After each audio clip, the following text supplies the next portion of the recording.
رشتوں کو مضبوط رکھنے کے 2 راز۔ جب آپ غلط ہو تو اپنی غلطی تسلیم کریں، اور جب آپ صحیح ہو تو خاموشی اختیار کریں۔ انسان سب کچھ بھول سکتا ہے سوائے ان لمحوں کے جب اسے اپنوں کی ضرورت تھی اور وہ دستیاب نہیں تھی۔ دنیا میں کبھی کسی اچھے انسان کو تلاش مت کرنا، خود اچھے بن جانا۔ ہو سکتا ہے آپ کی اس کام سے کسی اور کی تلاش ختم ہو جائے۔ جب تمہیں یہ یقین ہو جائے کہ میں اہل عیال کی ذمہ داری اٹھا سکتا ہوں، فوراً شادی کر لو، فائدے میں رہو گے۔ ایک گاؤں میں ایک لڑکی رہتی تھی جس کی ڈیمانڈ تھی کہ شادی اس سے کرے گی جو اسے باپردہ رکھے گا۔ ایک نوجوان اس شرائط پر نکاح کے لیے راضی ہو گیا۔ دونوں کی شادی ہو گئی۔ وقت گزرتا رہا یہاں تک کہ ایک بیٹا پیدا ہو گیا۔ ایک دن شوہر کہتا ہے کہ میں سارا دن کھیتوں میں کام کرتا ہوں، کھانا کھانے کے لیے مجھے گھر آنا پڑتا ہے، جس سے وقت ضائع ہوتا ہے، تو مجھے کھانا کھیتوں میں پہنچا دیا کرو۔ بیوی راضی ہو گئی۔ وقت گزرتے گزرتے ایک اور بیٹا پیدا ہو گیا، جس پر شوہر کہتا ہے کہ اب گزارا کرنا مشکل ہو گیا ہے اور تمہیں میرے ساتھ کھیتوں میں ہاتھ بٹانا پڑے گا۔ یوں وہ بے پردگی تک پہنچ جاتے ہیں، اور تیسرے بیٹے کی پیدائش پر اس کا شوہر اسے مکمل بے پردگی تک لے آتا ہے۔ وقت گزرتا رہا یہاں تک کہ اولاد بڑے ہو گئی۔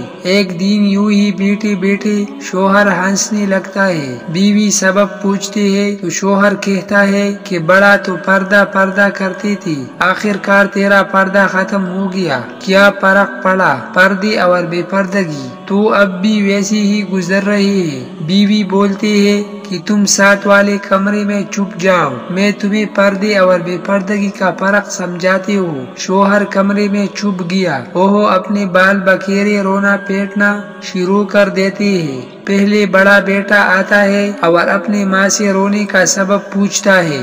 کہتے ہیں تیرے باپ نے مارا ہے تو کوئی بات نہیں، وہ آپ سے محبت بھی تو کرتے ہیں، وہ آپ کا خیال بھی رکھتے ہیں، اور سمجھا کر چلا گیا۔ عورت پھر سے رونے کی ایکٹنگ کرتی ہے اور دوسری بیٹی کو بلا کر بتاتی ہے کہ تیرے باپ نے مجھے مارا۔ بیٹی کو غصہ آ گیا اور وہ باپ کو برا بھلا کہتے ہوئے ماں کو سمجھا بجا کر چلا گیا۔ آخر کار عورت یہی ڈرامہ اپنے چھوٹے بیٹے کے سامنے کرتی ہے۔ چھوٹا بیٹا تو غصے سے آگ بگولا ہو گیا اور زور زور سے گالیاں دیتے ہوئے ڈنڈا اٹھا لیا اور کہتا ہے کہ ابھی باپ کی خبر لیتا ہوں۔ پھر عورت اپنے شوہر کو بلا کر بولتے ہے کہ میرا پہلا بیٹا پردے کے وقت پیدا ہوا تو اس نے تیرا پردہ رکھا، دوسرا نیم پردے کے زمانے میں پیدا ہوا تو اس نے تیری آدھی لاج رکھی، جبکہ میرا تیسرا بیٹا جو مکمل بے پردگی کے زمانے میں پیدا ہوا تو وہ مکمل طور پر تیری عزت کا پردہ اتارنے لگا۔ سبق یہ ہے کہ پردہ عورت کا فطری تقاضا ہے، جو خالق کی طرف سے قاعدہ بھی ہے، جس کی بے شمار حکمت خالق ہی جانتا ہے، اور یہ دنیاوی قاعدہ بھی ہے کہ اگر آپ کسی گاڑی کو چلانے کے لیے اس کی ہدایت کے بغیر چلانا شروع کریں تو وہ یقیناً برباد ہو جائے گی۔